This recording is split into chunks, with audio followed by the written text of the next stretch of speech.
Well, hi everybody. How you doing? Andy from Two Legs here, and we have a special middle of the week video here on our channel. Not a regular episode, but we have our friend Beatley Tone with us. Hey, Tony. Hey Andy, how you doing? Doing good, and we're just soaking it all up in here and enjoying our new Ringo, and it's all Ringo this week, isn't it? Here in Beatleland. It's all Ringo. Yeah. But that's not the reason why we brought Tony on tonight. No. Tony, and if you don't already know and you're watching this channel, you must have been under a rock. But this is Tony, and he has his channel, Beatley Tone Beatles channel. And very recently, over the past week, Tony did 2 videos on his channel that he's called the McCartney Project, episodes 1 and 2, where he does a deep dive into Wings, his favorite Wings deepest cuts from just the Wings album. Not McCartney, not Ram, not anything in the 80s, just the Wings albums proper. So I thought it would be a little fun to kind of, I listened to Tony's choices. Some made me go, ah! Some made me were like, right on, Tony. So I said, let's have him on, and let's do the rundown of Tony's choices. And if you haven't seen the link to Tony's videos, they'll be underneath here in the description box. So go check both of those great episodes out on his channel just a couple of days ago. Part 1 was about a week ago, and part 2 was just 4 days ago, right? Yeah. Good. All right, so in part 1, there was supposed to be one video, but the first one went on so long that I thought I wanted to pick sort of 2 songs from each album, and I got to sort of 1 song from each album, and it had already gone over half an hour, so I thought, I'll hang it over to 2 episodes, so milking it a bit, but which is actually kind of cool, because that's how I'm going to reply to your choices. I'm not going to choose both songs from both albums. I'm going to reply to your choices in the first video and then go to the second video. So we're going to go through the whole lineup again. And number 1, I think I was taking a shower when I was listening to this the other morning when I heard the first choice, and I nearly jumped out of it when I heard the choice. So his first song, his first deepest cut for this first video in his first episode on Wings Wildlife, he chooses Mumbo. Oh my God! Oh, you love it. God, of all the deep cuts on Wildlife, you went with the opener. I did, yeah, because they're I made myself a list of criteria of what was gonna pick, and I just completely contradicted myself throughout the video. What I was trying to do really was highlight some songs that I like, that I just get the general opinion, general feeling that they're songs that are not really loved by the majority of fans, and it is only an impression that I get, but they're the sort of songs that I don't hear people talking about. I don't hear anyone sort of stating the case for it until I did that video. Loads of people said, I love Mumbo. I'm great. Well, it's nice to see that there are people out there that like Mumbo just as you. Yeah. I just think the band are just absolutely cooking on that, because it is basically a jam. It's a jam, and it's a good jam. It's just nonsense lyrics. It just is. Yeah, and I always thought it was nonsense lyrics, especially when I when I first heard it, probably around 1977, when you couldn't go and just look up what the lyrics were on the internet because it didn't exist. So, for years and years, I just thought he was just rambling random words.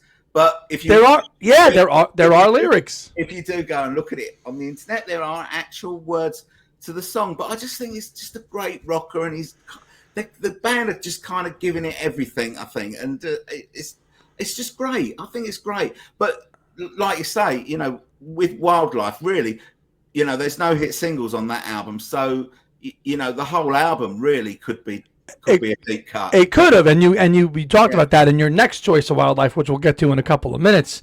I will say for Mumbo, I gained a whole new appreciation for Mumbo when it appeared on the Wings Live box, the Big Barn box, because the live version of Mumbo really cooks on that. It does.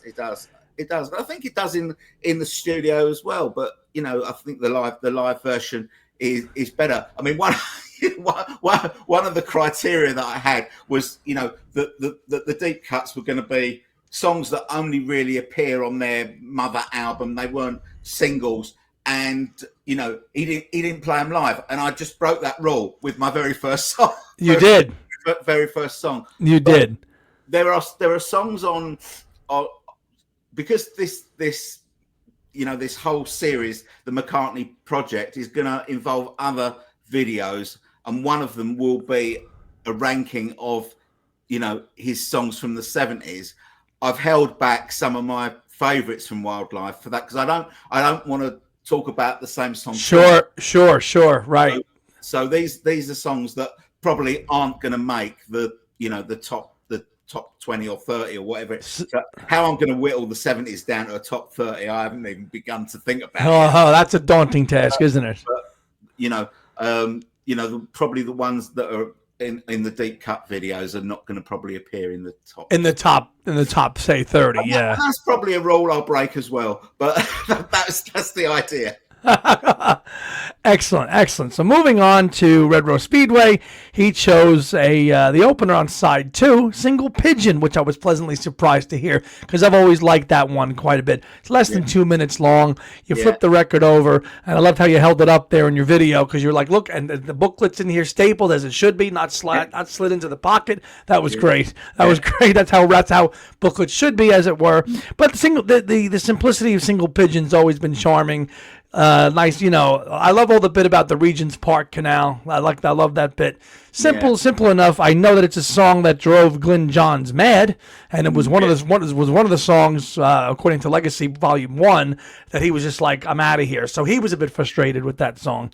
Yeah. But as a melody, it's a wonderful example of Paul's pop coming through there on Red Rose Speedway, wouldn't you say?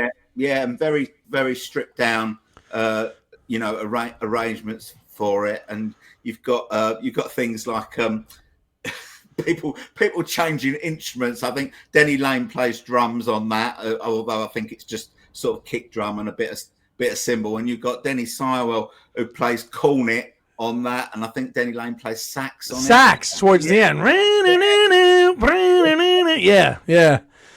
But what makes me love that song even more is Paul's story in his lyrics book about this song, which I tell in the video. But it's such a charming story, and it turns it into not being about a pigeon or a seagull, but being characters in a song, right?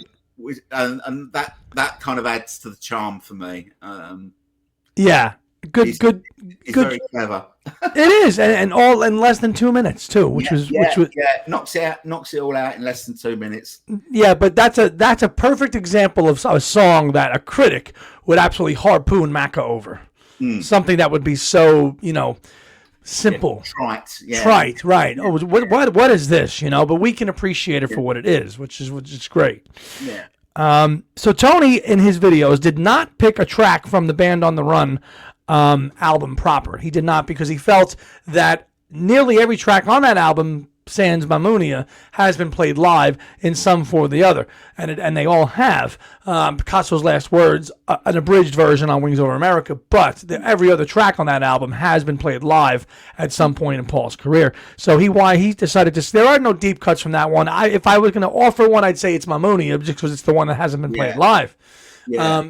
But I understood why you skipped that one, because he's played nearly the whole album over the course of the 54 years. Yeah, and also because of this thing about sort of highlighting songs that don't get spoken about much. I feel like Band on the Run is an album that everybody loves, and every man and his dog has got a copy. So I kind of left it, but I think if I was picking a deep cut from there, it would probably be Pneumonia, and if I didn't have the live rule, then probably No Words as well would probably. Right, like if you weren't going to choose Mamunia and you weren't hip enough to, and you saw Wings perform No Words, which is pretty awesome in 1979 at the Hammersmith Odeon. At Wembley, but that could be a song that I could see people going for too, No Words, because it doesn't it hasn't gotten a lot of traction over the years, other than knowing that it's been around, and obviously it's been played at fests and that, and Lauren, they've all played it a little bit too. But so we skip Band on the Run and we move to Tony's favorite album, Venus and Mars.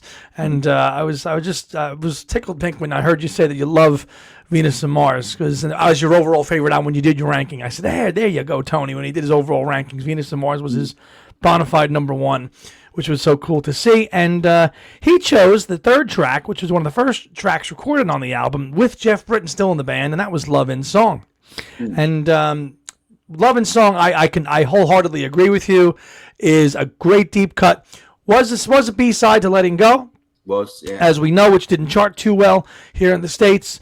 But in fact, it was before he broke it up, it was Love in Song. Yeah. Not Love in Song. But I read that, and it was in Luca's book. I think I read that because I haven't got that far in the legacy yet.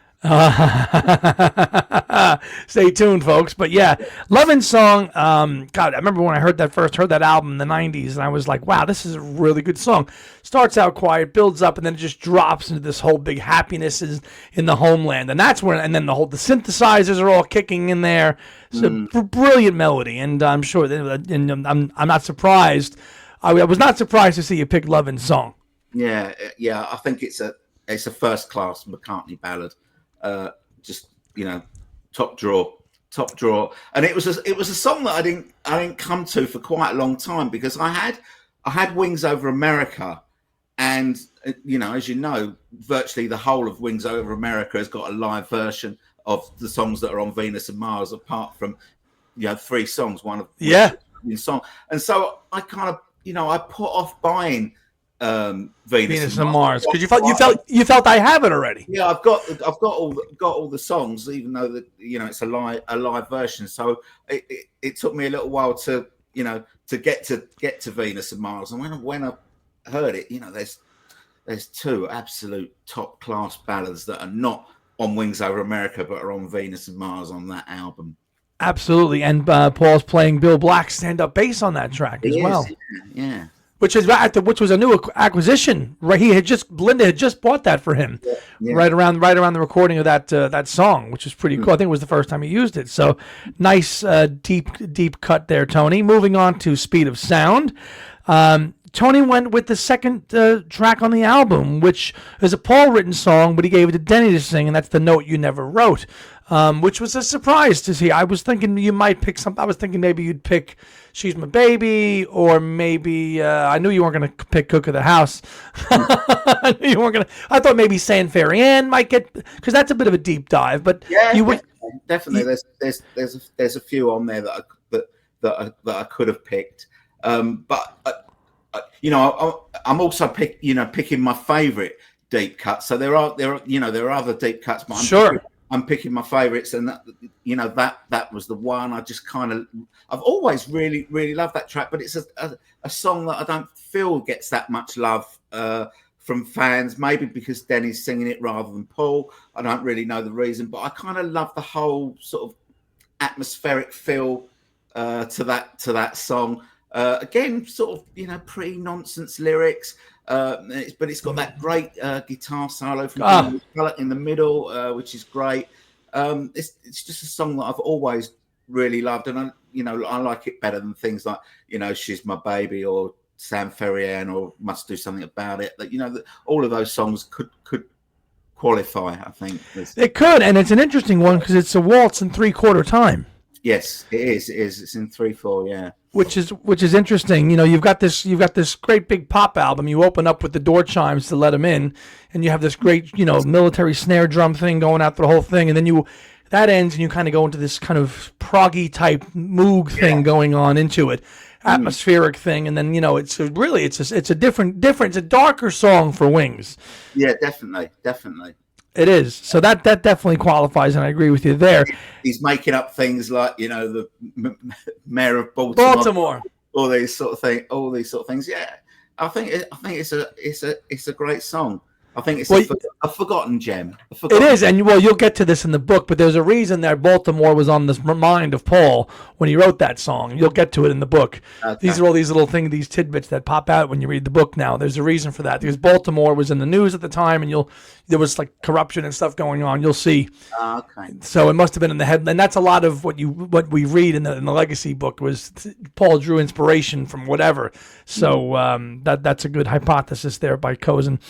and Sinclair. Now, interesting. I wasn't sure if you were going to just skip right over the live album, but of course you didn't. No, of course you didn't, because there's only one song on the album that wasn't really released by Wings properly, and I knew he was going to pick this song. So your next choice was the album closer on the triple album whopper for Wings Over America, Soily, and you sang its praises, and you were funny. You were like, "Oh, everybody said that, one hand clapping Soily is pretty good." Blah, blah, blah. You're like, "No, nonsense. The one on Wings Over America is the bona fide live one," and I wholeheartedly agree with you. That's that song in all its arena rock, laser lights, tension building glory, and then boom, right into the song. Boom. Yeah. Oh, good pick, mate. Good pick. It's brilliant. I mean, it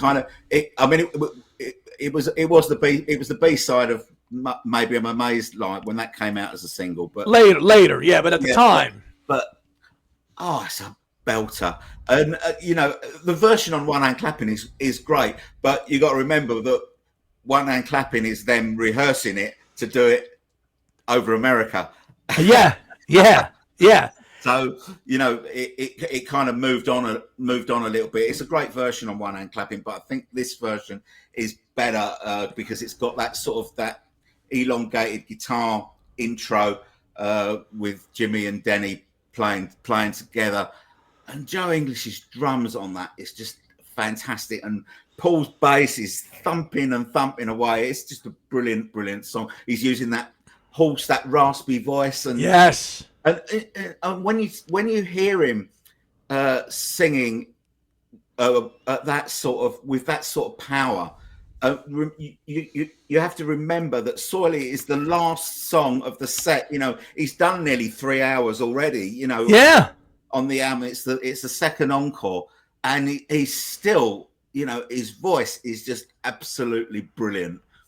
So still, I mean, yeah, he's at the time, he's 34 years old, and he's still smoking cigarettes. Yeah. And Soily is a song that has a really interesting gestation, of course, across the years. You listen to early Wings versions of Soily in 72, 73. It's way different than when you hear them play it in Wings Over America. So you watch the form that song took as they worked it into their set. By 76, that song is popping, and they have it down pat. And I think it was really brave to close a show with an unknown song at the time. Yeah, crazy stuff, isn't it? Never, bands would never do that now, would they? They would never say, "Well, this is going to be our new single. It's coming out in 2 or 3 and we're going to be the encore." Yeah. That doesn't happen anymore. And but yeah, that is a band absolutely on the top of their game. Absolutely. Yeah. And that was when by that point with the tour with Wings Over America, Paul had employed Shoko as his lighting guy. So if you watch Soily on video from Rock Show, by the time that song comes up, the smoke is billowing, the laser lights are shooting in. It's like theatrics at that point, Yeah. And then they just go rocking into that song. Cat in Satin Trousers says it's oily, whatever. Yeah. I realized that I picked quite a few songs where the lyrics just make no sense. We've had Mumbo, the note you never wrote, that doesn't really make a lot of sense. And then you've got Soily as well. And then we've got the next one that you're going to mention. This is your head scratcher, isn't it? It is and it isn't, because there are times when I listen to Famous Groupies and I really like it. And there's other times where I'm like, God, what was he saying here? But no, I actually quite enjoy Famous Groupies. I do. Depending on my mood, if I'm being honest with you. I do like it. I've got loads of bootlegs versions of it. You can hear it's an interesting song. It's like Wings doing folk. It's like a folky thing, and I loved in your video. You're like, well, they're talking about Epping Forest, which is right down the road from here. It's just over there. Are you okay? You're Joe. You're winding me up. No. It's part of Epping Forest is at the back of my garden.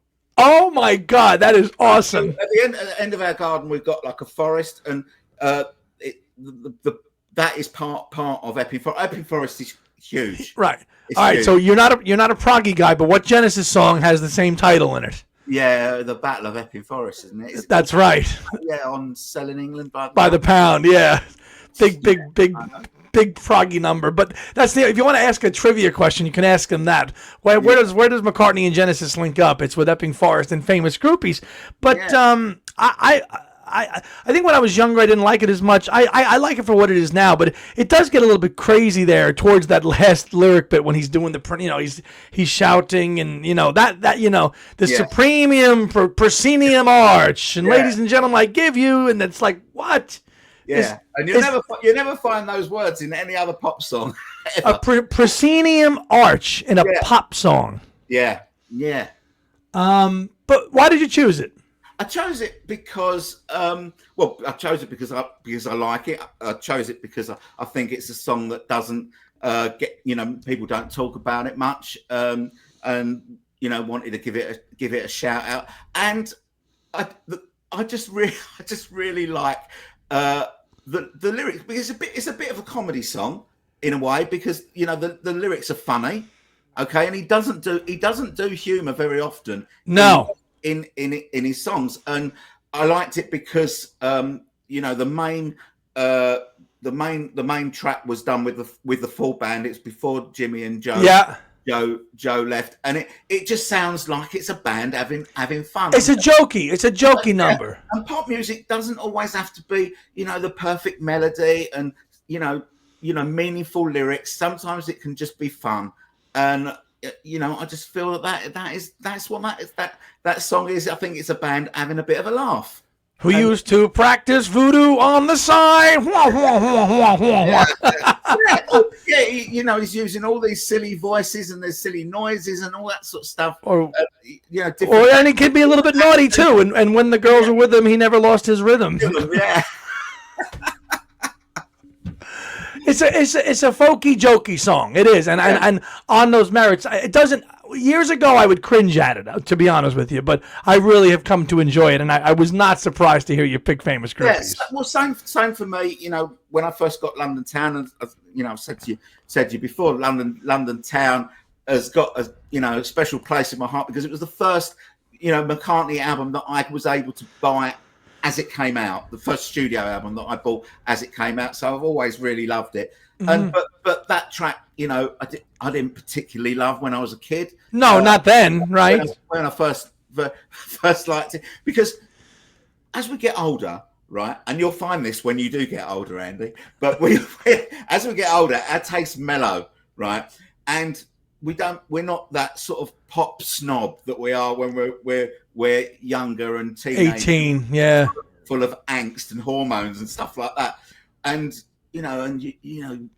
when I always liken this to when Mull of Kintyre comes out in the height of punk, and I'm like really into punk, and I'm going into a record shop and I'm maybe buying a single by the Buzzcocks and Mull of Kintyre at the same time, and I'm buying it because it's McCartney, but I don't really like this song. But now I'm older, I'm thinking, bagpipes, quite nice. Quite nice when you're older. Yeah. So you taste mellow, and things change, I think, as you get older.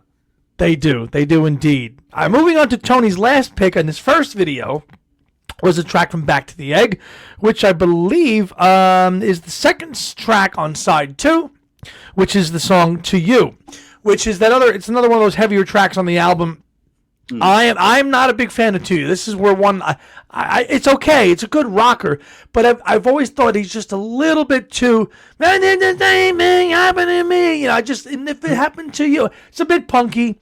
Yeah. It's a bit punky, and I could see why it's a good. I think it's a good track, but it is definitely a deep cut on Back to the Egg. But you could have picked a lot of others, but your reasoning for picking.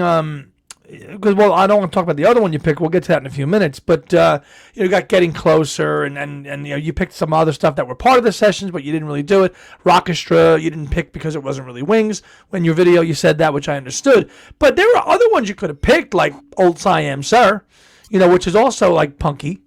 Yeah, but then then I incorporated the rule that suited me by saying singles. Because singles and played live. Now 6 of the songs were played live on the UK tour, So you know that So between single and played live, you don't really have a lot to pick with. Well, but you know, Old Siam Sir, you know, will probably turn up in my, you know, best of the 70s video. So, you know, and probably getting closer as well. And so when you sort of take out those and you take out things that are, you know, a little bit throwaway, like Reception, which I do actually like because it's got a great bass line to it. And things like the broadcast, yeah. Stand, you take those out and then you take out, you know, the songs that are kind of snippets of songs that is kind of, you know, is bundling together to make a longer song like Winter Rose Love Awake and After the Ball, A Million Miles. Yeah, those two. You don't get a lot to play with once you've employed all my rules, and so. But To You was a song that I never really used to like it at all.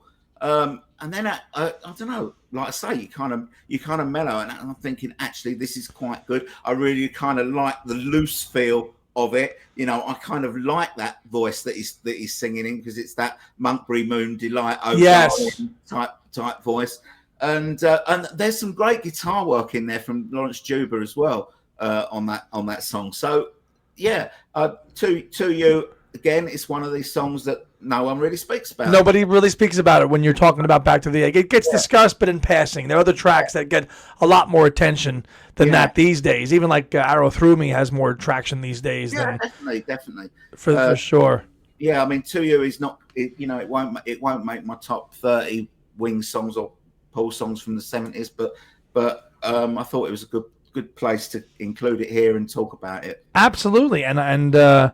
You're right. Well, as I say, well, I'm not going to spoil it because we're going to get to the next part of Tony's video now, which is his episode 2 of this, where he basically goes through all of it because he picked 2 from each album, but he made it into 2 videos. So we're going back 8 years' time. We go back to Wings Wildlife, and he chose the album closer. Well, almost the closer. It's really not, because we know there's a little snippet at the end of the album. The real last proper song on Wildlife. Tony chose Dear Friend.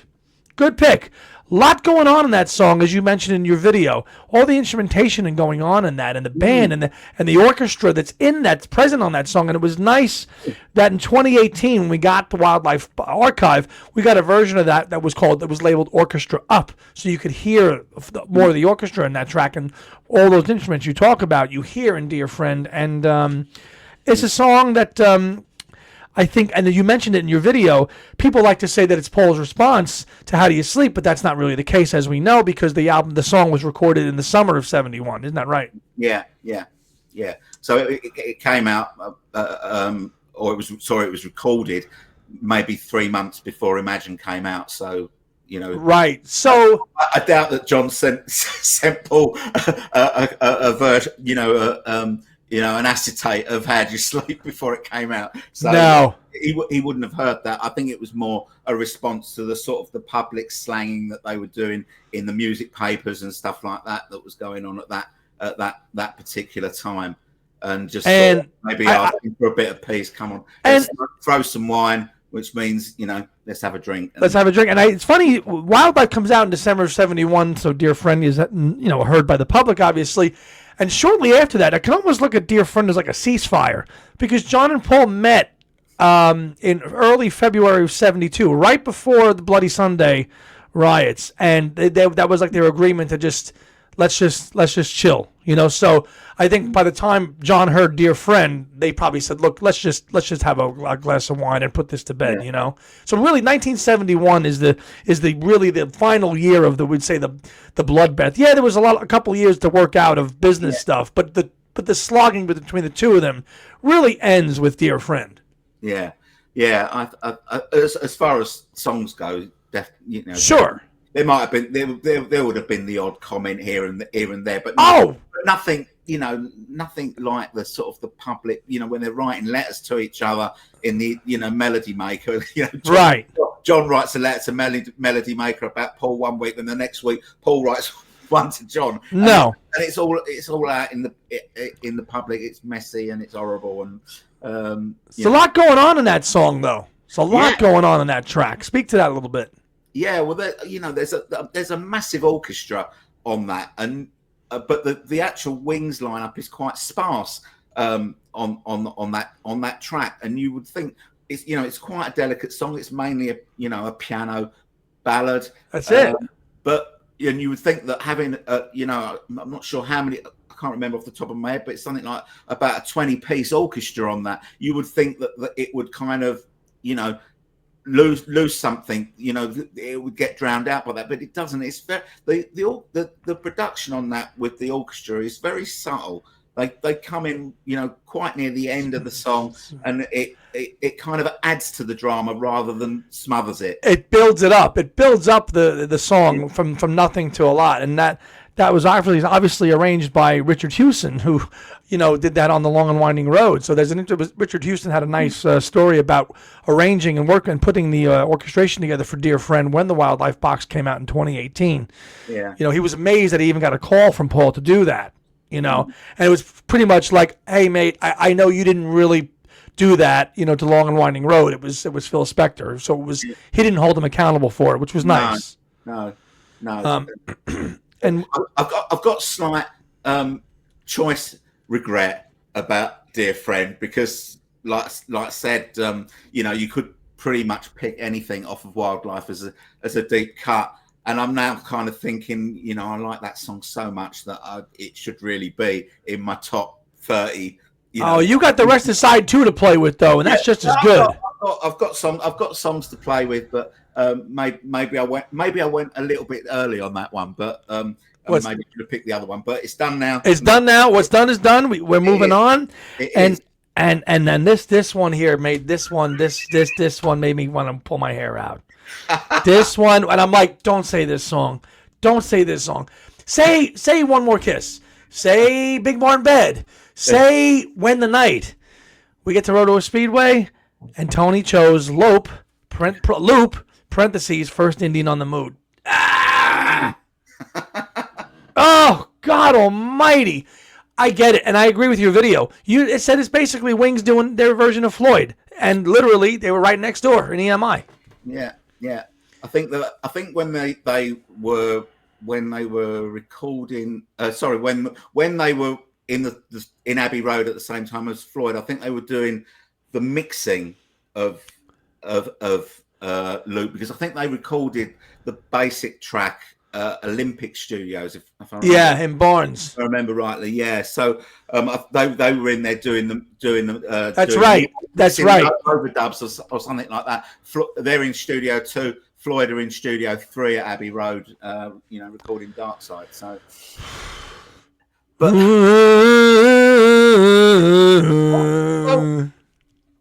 I get it, but.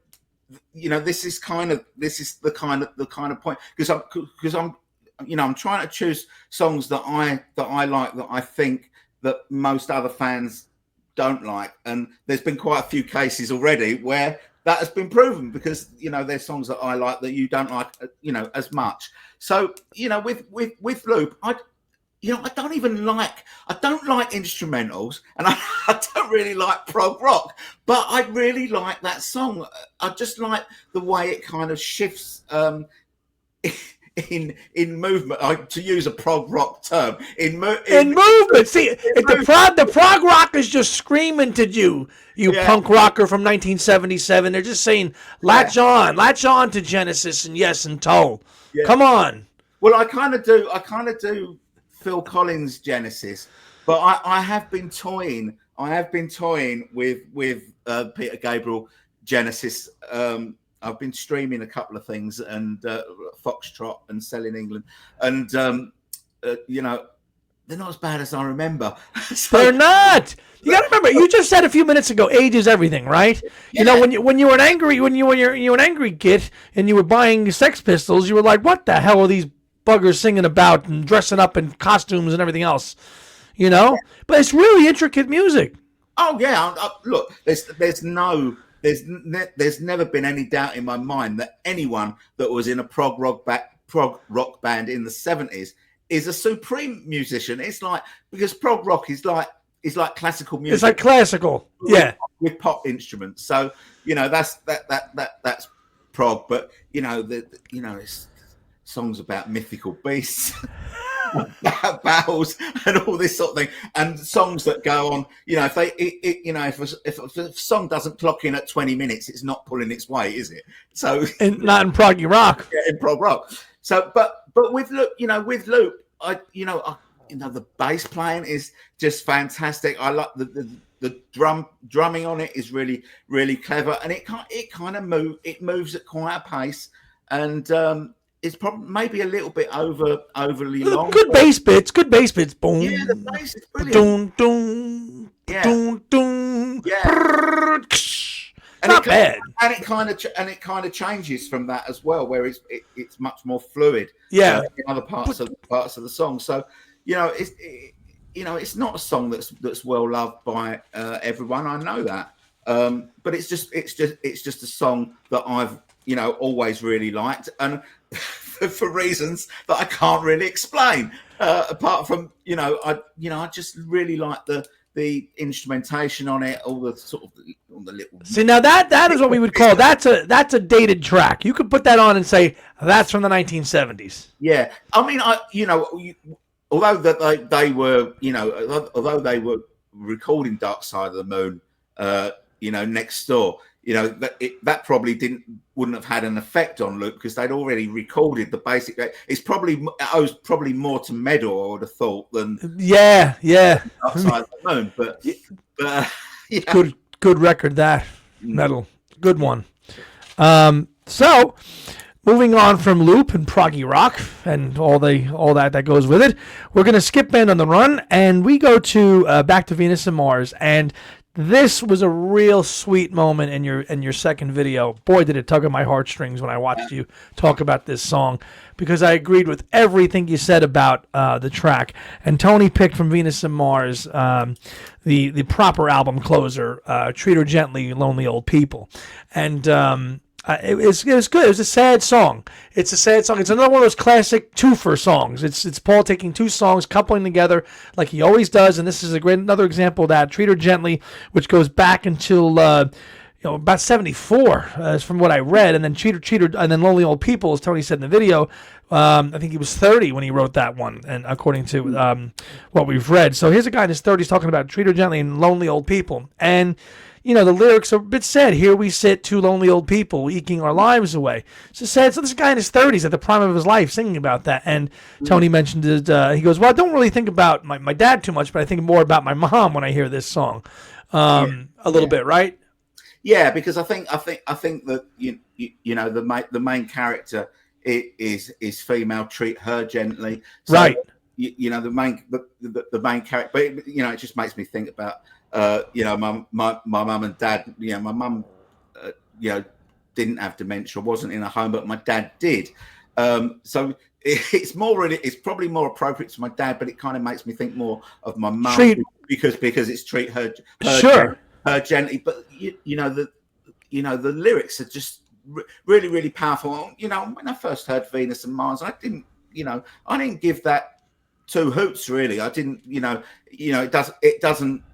It doesn't resonate with. It's not rock show. It's not rock. It's not rock show or Letting Go or Call Me Back Again. No, it's right. It doesn't. That sort of subject matter doesn't really resonate with you.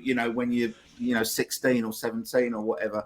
But as you get older, it does. And that thing about eking our lives away, and that's exactly what happens when an old person is in a care.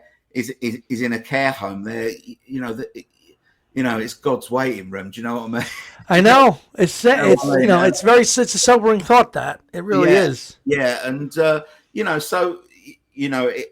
it's a song that I feel quite personally. So it means a lot to me, and it bloody well helps that it's such a brilliant song. And I mean, it's coming right on the heels of Listen to What the Man Said, and it takes the album out. Crossroads theme notwithstanding, that's I mean, that is one of the.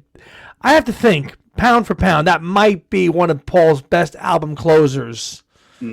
Bar none. I mean, maybe 1985 is up there. Yeah. For sure. Backseat of My Car is up there, obviously. Yeah. But Treat Her Gently, Lonely Old People is a great way to end it's a great album. That is really all over the place, science fiction and all the stuff that's being sung on this album, rock show, and You Gave Me the Answer, and all this kind of stuff. And then we just kind of we grace out with a nice ballad, about and I don't want to call it granny. You want to call it granny music? Go right ahead. It's damn good, is what it is. Yeah, I mean, I always think of Venus and Mars as being a kind of Wings White Album. It's not the level of the White Album, obviously, but there's so many different genres in that album, different themes and stuff like that. That's kind of why it's my favorite album, because there's a bit of everything in there. The genres go anywhere from like heavy rock to vaudeville to pop, to heavier rock, yeah. But with Treat Her Gently, I think he was 30 when he wrote the first bit, the Treat Her Gently bit. He was 30 years old or something like that, and you kind of think, how does a bloke of 30 come up with something like that and get it, absolutely spot on? And the reason is because he's a genius, and that's it. He is. I think he might be a little bit, because I've got a bootleg called The Piano Tape, and the piano tape is circa like August of 74. So he might have been like 32, but because that's on there. Treat Her Gently is on there. Mull of Kintyre is on there. Million Miles is on there. I'll Give You a Ring is on there. It's a great bootleg. Do you have it, or have you heard it?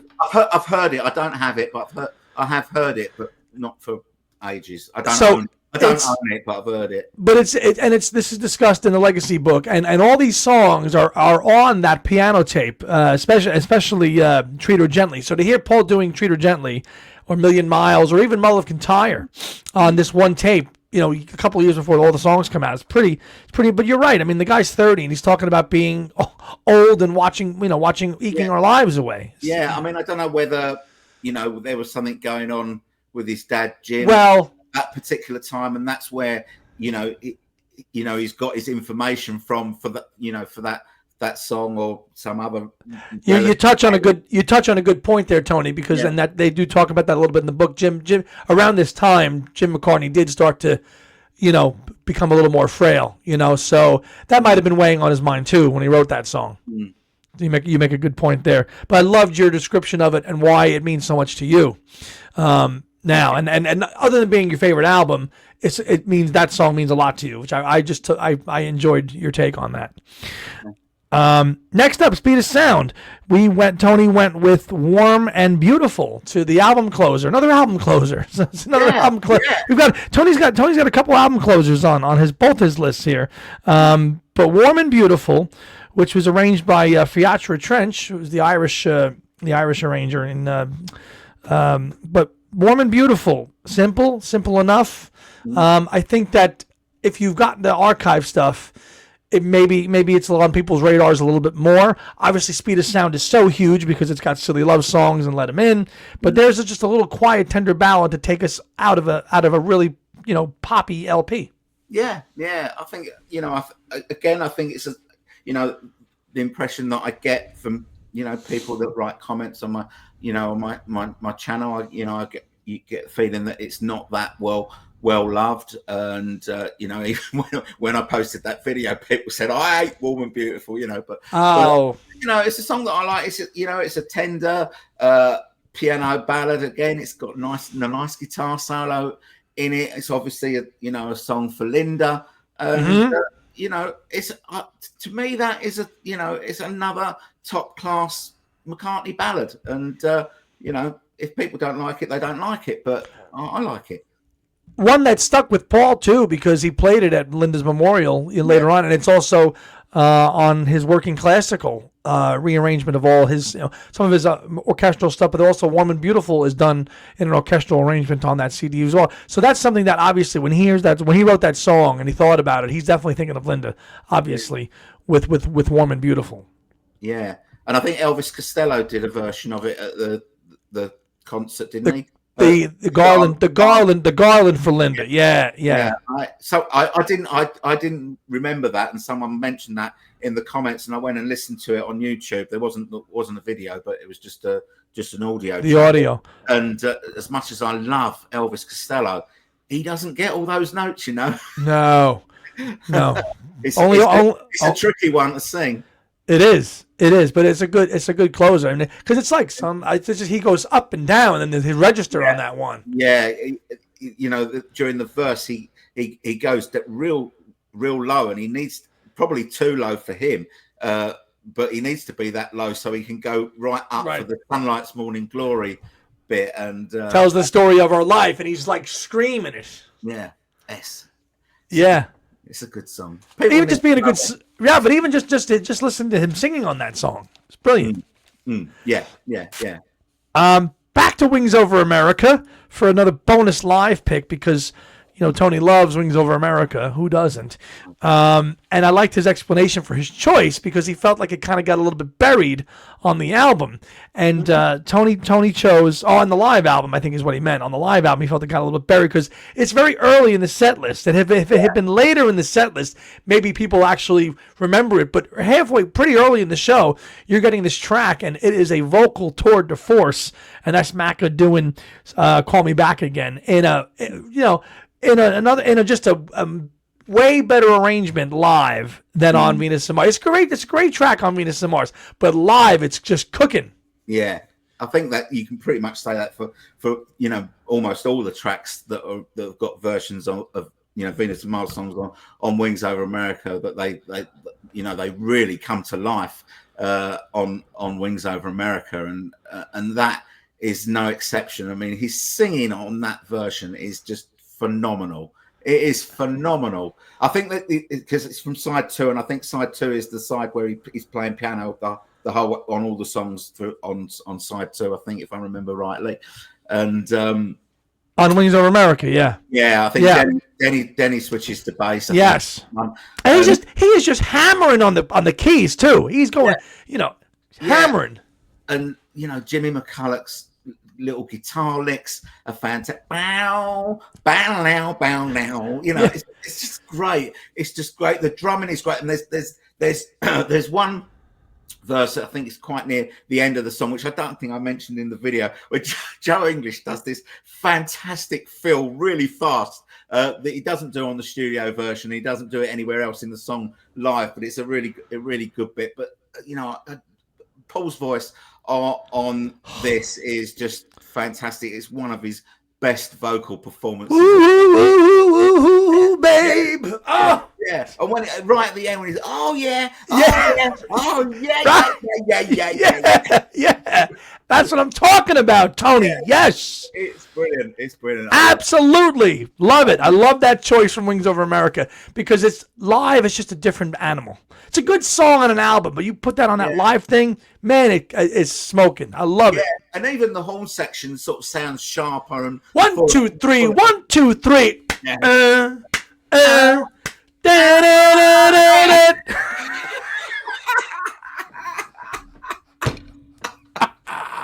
We're going to have a sing-along now. Oh, that's fun. Yeah. Oh, okay.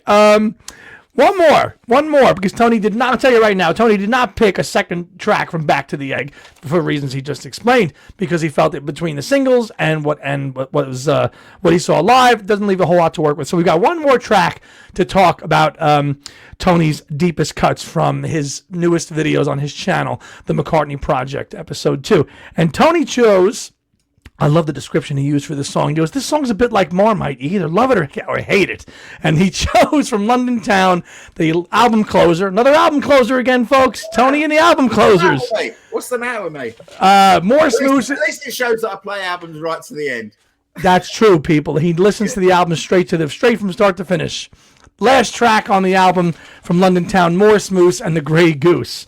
And listen, again, a bit like I forgot what this Famous Groupies. I hated this song even more when I was a kid. But then as I got older, I could really appreciate everything that was going on in this song. It's like a sea shanty. You know, it goes from being a sea shanty to a little bit of a funky, bass thing groove going on. More smooth being played on the keys, all being done on a boat, mind you, in the Virgin Islands. Yeah. It's crazy. It's almost about 6 minutes long, right? Yeah, it's off its head, but it's another sort of well, it seems like it was a really fun track, and I think the beginning bit, the bit with the the Morse code keyboard bits and the guitar bits. So the beginning bit and the end bit, I think, is the full band with Jimmy and Joe still in the band. And I think the sea shanty bit, the Grey Goose, was a steady boat. People said you'd never float. That bit, I think maybe that was done as an overdub in the studio, maybe with Paul and Denny. Yeah, I have to double check that. I've only just read that. I just finished the London Town section of the book, of the Legacy book. So, but yeah, I think the jamming bit is when the full band was still together. You're right. Yeah. And it's got such a frenetic pace to it. This is the Moss Moose Cohen, boom, and the bass line is just running through and through, and then it just ends. I mean, it's really, really a song that, again, lyrically, we talked about, the lyrics don't mean anything. They don't have to. It sounds good. It don't have to mean anything. No, Morse Moose, they don't have to mean a thing. Morse Moose and the Grey Goose. You listen to Tony's a musician. He's a drummer. Tony, you can appreciate all the playing that's going on this stuff. Yeah, well, most of it, but it's a really interesting song musically, because the bass line is fantastic. You've got that sort of the keyboard bit, that the Morse code bits, which is it's just totally random, and that's the kind of the beginning of an idea for a song, and they're building up around that, I think. And I expect quite a lot of it is probably a jam, and and you get so far with it, and you think, well, hang on a minute, we've got a song here, and let's develop it. But plenty of people, and I loved your, because a bit like Marma, you either like it or you don't. Plenty of people don't like Morse Moose and the Grey Goose. So they hear that, they hear this, and they go, you put that on there, but you didn't put Water Spout on? Yeah, because that was sort of one of my rules. I didn't want to kind of, I didn't want to exclude, anyone's engagement from the video by picking things that hadn't been released, because if they hadn't heard them, then they would talking about. So I wanted to pick things from just from the regular albums. I didn't want to pick sort of any unreleased stuff that had been on the archives, because not everyone is into the archives, not everyone's collecting them. So I just wanted to stick to stuff. So Water Spout's a great song, but it kind of didn't fit the criteria for this. But it might appear in another video in the series, so we'll see. But we'll have to see. We'll have to see. But that is it, folks. That is my reply and take on Tony's Deepest Cuts, parts 1 and parts 2. Both, as I say, both video links are in the description below. Give those videos a watch. I think there's other points, obviously, that Tony makes, and he goes into deeper detail on both his videos. But he hit on the big points here with me, and I'd say about half and half. I most of them I agreed with. A couple of them I went, but that's what they're for.